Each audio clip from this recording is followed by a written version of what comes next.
اب وہ 5ویں مکتب کی تعلیم آپ ٹیوٹر کے ذریعے بھی دے سکتے ہیں.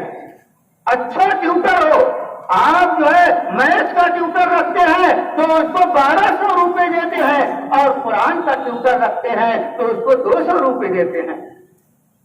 کیا طریقہ ہے یہ؟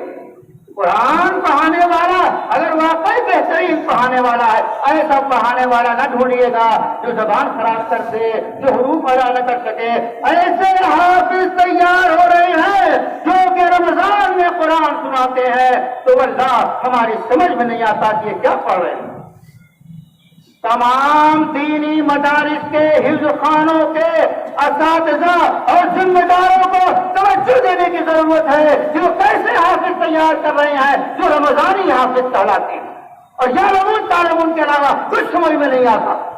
یہ قرآن کے ساتھ حضرت مولانا ابرار الحق صاحب عظیم روحانی پیشوا گزرے ہیں, ہم سب کے وہ بزرگ رہے ہیں, وہ اتنی تاکید کرتے تھے قرآن صحیح پڑھو.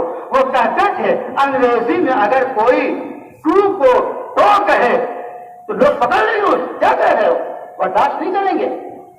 ٹو تو, اور اگر ٹو کو کوئی پڑھ دے تو کہیں گے لوگ برداشت نہیں کریں گے. تو انگریزی میں یہ غلطی برداشت نہیں کی جا رہی ہے تو الحمدو کو الحمدو کیوں پڑھتے ہیں. اور بہت ساری غلطیاں, خاص طور پہ حفظ خانوں سے ایسے حافظ تیار ہونے چاہیے جو ایک حرف الگ الگ کر کے پڑھیں. اس کے ذمہ دار سب سے پہلے مدارس کے حفظ خانے اور بچوں کے سرپرست ہے. تیسرے نمبر پہ جا کے وہ بچہ حافظ ہے جو قرآن ایسا پڑھتا ہے کہ بالکل سمجھ میں نہیں آتا. اس لیے یہ بہت اہم بات ہے اور اس پہ خصوصی توجہ دینے کی ضرورت ہے. اسی کے ساتھ ساتھ جب آپ تعلیم بڑھائیں گے, تعلیم کے ذریعے آپ خدا شناس ہوں گے, خود شناس ہوں گے اور ملک کی ترقی کا ذریعہ بنیں گے. آپ جانیں گے کہ ہمارا حکمراں کیسا ہے. تعلیم کے ذریعے آپ پہچانیں گے کہ ہمارا حکمراں کیسا ہے. رمضان میں ہم نے بہت صبر کیا ہے, رمضان ہمیں سکھاتا ہے.